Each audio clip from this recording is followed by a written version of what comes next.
네, 2023년 7월 3일 이정훈입니다. KBS 수신료 분리가 추진됩니다. 윤석열 정부의 윤석열 대통령의 돌진이 눈에 띕니다. 좌파가 밀리는 모습입니다. 좌파들이 분리할 때 내놓는 용어가 있습니다. 자주, 평화, 대단결입니다. 북한은 여기에다 하나를 더 붙였죠. 민족의 자주, 민족의 평화, 민족의 대단결, 민족의 자주, 평화, 대단결을 얘기한 적이 있습니다. 이 똑같은 용어를 중국 공산당에서 외교 문제를 담당하는 왕이도 거론하고 있습니다. 북한은 물론이고 중국, 좌파가 밀리고 있습니다. 저는 윤석열 정부가 좀 더 힘을 내서 좌파 척결을 해주기를 갈망하는 바입니다. 김효재 방송통신위원회 위원장 직무대행이 KBS 수신료 분리징수 안건을 7월 5일 열리는 전체 회의에 안건으로 올리겠다라고 했습니다. 이 문제를 논의하기 위해서 이 김효재 직무대행하고 이상인 상임위원, 김현 상임위원 이 세 사람이 비공개 간담회를 가졌는데 상당히 고성이 오가고 치열했던 것 같습니다. 그래서 김효재하고 이상인은 현재 여당 추천이고 김현 씨는 야당 추천입니다. 이 비공개 간담회에서 여당 출신 2명이 자리를 퇴장하고 나올 정도로 심각했던 것 같습니다. 야당 추천을 받은 김현 의원은 아무런 협의나 보고 없이 분리징수하는 간담회를 오늘 갖겠다. 그리고 5일 전체회의에 상정하겠다. 통보받은 거는 이건 문제가 있다. 그래서 보다 우리 방송통신위원회를 객관적이고 공정하게 운영해야 된다 하면서 상당히 두 위원하고 다툰 모양입니다. 지금 김현 의원은 국민 의견 중에서 분리징수 찬성이 8.2, 반대가 89.2라고 주장을 하는데 또 다른 조사를 보게 되면 KBS 수신료를 전기요금에서 떼어내라에 찬성하는 게 거의 90%, 반대하는 게 10%, 완전히 거꾸로 나오죠. 지금 우리나라 여론조사 기관들이 문제가 있습니다. 제가 이것저것 취재를 하다 보니까 우리나라에 컨설팅 하는 데가 많죠. 가장 좋은 게 해서 이제 정부에서 예산을 어느 사업을 하자는 주장이 나오면은 그 사업을 했을 때 국민 재산이, 국민 세금이 들어가잖아요. 그러면 그로 인해서 얻는 효과가 커야죠. 여기 다리를 놨는데 그로 인해서 경제 효과가 크다 그러면 놔야죠. 근데 이걸 놔줬는데 이거 아무도 이용 안 한다. 그런 문제가 있죠. 예를 들어 저 전라도 무안에 있는 무안공항, 강원도 양양에 있는 양양공항은요. 이용하는 사람이 없어요. 그 수천억을 써서 공항을 만들고 공항으로 들어오는 진입도로 만들었는데 비행기가 안 들어옵니다. 왜? 승객이 없으니까. 그러니까 거기다가 고추 말리고 이렇게 쓰고 있습니다. 이런 식으로 국민 예산을 쓸 수는 없죠. 네, 그런 공사를 한 거는 그 지역 국회의원들이 자기 지역에 공항을 유치했다는 생색내기, 그리고 건설회사들은 그 공사 지을 때 돈 받아 먹으니까 그런 거 업자 배불리는 거죠. 그죠? 그래서 이제 모든 것들을 이렇게 하려면은 컨설팅을 하는데 그걸 피하기 위해서 컨설팅을 하는데 사실은 무안공항이나 양양공항도 예산 타당성 조사, 예타 조사하면서 컨설팅 다 했던 겁니다. 경제성이 있다고 나왔었습니다. 근데 나중에 보니까 완전히 없는 거죠. 제가 이런 것들을 취재하면서 많이 봤어요. 하나의 제가 단적으로 그냥 말씀드리겠습니다. 요즘 KF-21 한국형 전투기 만드는 거에 대해서 많은 유튜브에서 대단한 전투기다 하고 국뽕 뉴스가 무지하게 많은데 저는 천만의 말씀, KF-21은 수출하는데 굉장히 어려움을 겪을 거고 가격이 높아서 우리 군도 많이 사지 못할 가능성이 있다. 일본의 F2 전투기, 그 다음에 그에 앞서 F-16 전투기로 만들었던 이스라엘의 라비처럼 실패한 전투기가 될 가능성이 크다 라고 저는 예측합니다. 제 얘기는 지금 들어주는 사람들이 없어요. 전 처음부터 이 전투기를 단발의 엔진을 갖춰서 F-16과 경쟁하도록 싸게 만들자 그랬었는데 굳이 고집을 부려서 2개의 엔진을 넣어서 비싸게 만들었는데 이걸 과연 어떤 나라가, 그다음에 대한민국 공군이 처음 예정한 대로 쳐줄지 저도 궁금합니다. 근데 이런 예측이 있음에도 불구하고 두 개의 엔진으로 가도 좋다는 컨설팅이 또 나와갖고 우르르 몰려간 적이 있습니다. 이렇게 컨설팅이란 게 엉터리가 많습니다. 똑같이 우리나라 여론조사도 그 발주자의 요구에 맞춰갖고 편하게 나옵니다. 여의도에서 정치 시즌만 되게 되면 수많은 여론조사 기관들이 왔다 갔다 하면서 나를 공천하면은 이 지역 교수에 이긴다 라는 식으로 여론조사 해달라면 다 해줍니다. 어쨌든 KBS 수신료를 분리하자라는 거에 대해서 김현 의원은 반대가 90%라 그랬는데 다른 걸 보게 되면 찬성이 90%입니다. 이런 난리를 치르면서 5일날 방송통신위원회 전체위원회에 이게 상정되면 KBS는 수신료를 스스로 거둬야 되면서 상당히 위기에 빠질 겁니다. 그렇게 된 거는 KBS가 자업자득이죠. EBS라든지 그 전에 KBS에서 했던 역사 스페셜, KBS 스페셜 같은 거는 굉장히 고급 프로죠. 저도 그걸 좋아했었고 역사 스페셜 같은 경우는 저도 제가 동북공정에 반대하는 주장을 많이 한 기자고 또 처음 한 기자이기 때문에 상당히 유심히 봤었고 공부도 했었습니다. 다큐멘터리는 좋죠. 근데 뉴스를 다루면서 편파적으로 다뤘죠. 어차피 뉴스를 다뤄서 정권의 홍보 방송으로 가려면 그냥 그대로 가. 그러면 민주당이 할 땐 민주당 홍보를 하고 국힘당 할 땐 국힘당 홍보를 하는 쪽으로 가면 미워도 그나마 봐주겠는데 자기네가 옳다고 거짓 방송을 하고도 우기고 있으니 그러면은 공짜로 방송한다면 모를까. 니들이 방송 광고 받아서 왜 내가 수신료 내면서 저는 집에서 수신료 내면서 KBS 보지도 않아요. 네, 이건 옳지 않죠. 자, 이렇게 되는 거는 윤석열 대통령이 카르텔을 깨라, 좌파가를 깨라 가면서 앞장섰기 때문에 이러한 움직임이 생기는 겁니다. 저는 이걸 굉장히 주목합니다. 지금 이 앞선 방송에서 민노총이 오늘부터 윤석열 퇴진 2주간 총파업 들어갑니다.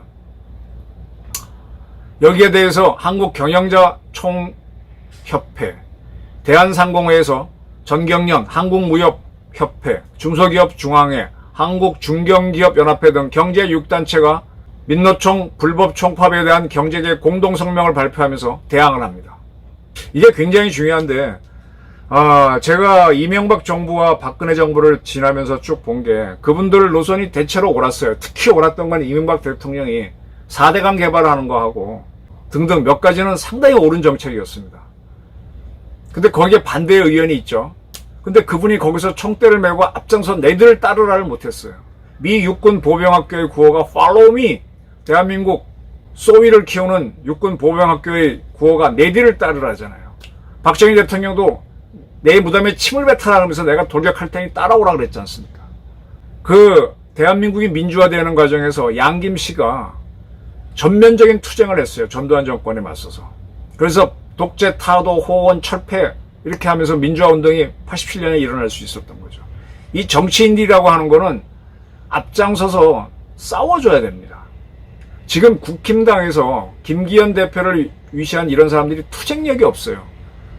그러니까 저 국힘당이 자기들이 맡는 대통령도 탄핵을 당하고 권력을 뺏기고 저렇게 웰빙당입니다. 근데 윤석열 대통령만은 아직 정치 경험이, 정당 경험이 없어서인지 비교적 강력하게 가고 있습니다. 때문에 경제단체라든지 또 어떤 시민단체에서 이렇게 싸울 수가 있는 거죠. 저는 이걸 굉장히 중요하게 봅니다.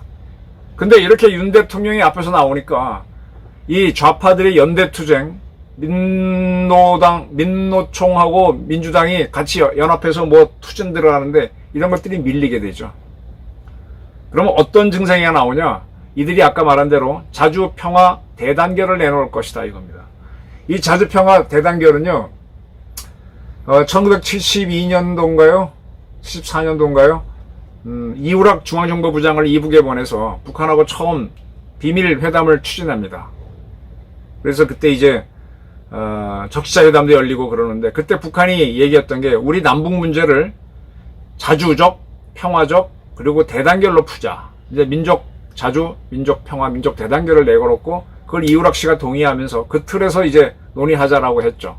근데 나중에 보니까 이게 북한의 수였죠. 좌파들의 수죠.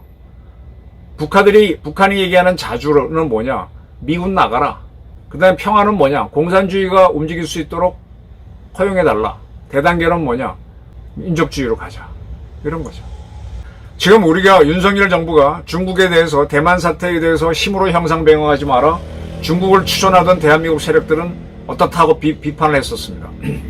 그러니까 중국이 굉장히 공격적으로 했었죠. 공격적으로 우리를 했고. 근데 지금 중국이 뭐 싱하이밍까지 나와서 별소를 했는데 우리가 싱하이밍 쫓아내지는 않았지만 상당히 지금 공격적으로 바라보고 있죠. 지금 중국은요, 반간첩법이란 법을 만들었습니다. 이제 중국 가시는 분들 조심하셔야 됩니다. 어디 중국 공안 사진 잘못 찍으면 그냥 간첩으로 체포돼서 곤욕을 치릅니다. 처음 한국과 중국이 복교했을 때 중국에 있는 우리 고구려 역사를 보러 가신 분들이 많은데 그분들이 중국은 지도가 그때는 별로 없었잖아요. 그러니까 GPS를 갖고 가서 요 좌표를 확인하다가 많이 걸려갖고 추방된 분들이 있는데 그때 굉장히 중국이 살벌하게 했었습니다. 저도 중국 갔을 때 중국 공안들이 늘 있는 걸 호텔 복도에 있으면 신경 쓰면서 이렇게 하고 그랬었는데 이게 더 강화되는 거죠. 그래서 외국인들에 대한 감시를 철저히 합니다. 지금 사드 문제에 대해서 한국을 공격했었고 지금 뭐 한국이 중국에서부터 돈을 많이 못 벌어서 무역 적자를 무릅쓰면서까지 그대로 중국과의 관계를 그래 까불어 하고 싱하이밍 쫓아낼 거야 이런 식으로까지 가니까 중국은 별로 수가 없죠. 수가 없으니까 이제 약하게 나오기 시작합니다. 중국 중앙정치국 위원인 왕이 그전에는 중국 외교부 부장 장관을 지냈죠. 한중일 삼국협력 국제포럼 행사에 참여해서 한중일은 전략적 자주의식을 가져야 한다라고 주장을 했습니다. 자주 평화 대단결 중에서 자주를 이야기합니다. 자주는 뭐냐? 미국과 같이 놀지 말라는 거예요. 이런 것들이 이제 중국의 코너에 몰리면 공산주의자를 쓰는 방법입니다. 조금 더 지나면 민노총이나 또 북한에서도 자주 평화 대단결을 이야기할 겁니다. 사실은 지금도 민족주의 내세워서 남북한 좌파가 국민이 같이 될 수 있는 게 항일이니까 반일로 후쿠시마를 저렇게 선동하는 거죠. 지금 중국 경제가, 지금 중국 환율이 굉장히 위험합니다. 지금 중국 펀드에 투자하신 분들은 아마 많은 손해를 보고 있을 겁니다. 그 중국 위안화 가치가 계속 떨어지고 있어요. 중국 경제가 힘듭니다. 중국이 IMF 같은 경제 위기로 들어갈 수도 있어요. 러시아는 러시아대로 푸틴이 암살되거나 혼란에 빠질 수도 있고요. 그러니까 자주 이런 걸 내세우고 우리를 더 이상 고립하지 말고 적대적으로 보지 말라 하는 평화를 내세울 겁니다. 그리고 우리는 다 같은 아시아인이다, 뭐 세계인이다 하면서 대단결을 내세울 겁니다. 그러면서 자기네 공간을 만드는 게 이게 바로 그들이 얘기하는 통일전설 전술입니다. 어떻게든 파고 들어가서 처음에 1%지만 나중에 100%를 만드는 그런 전략이죠. 지금 불리하면 파고드는 겁니다.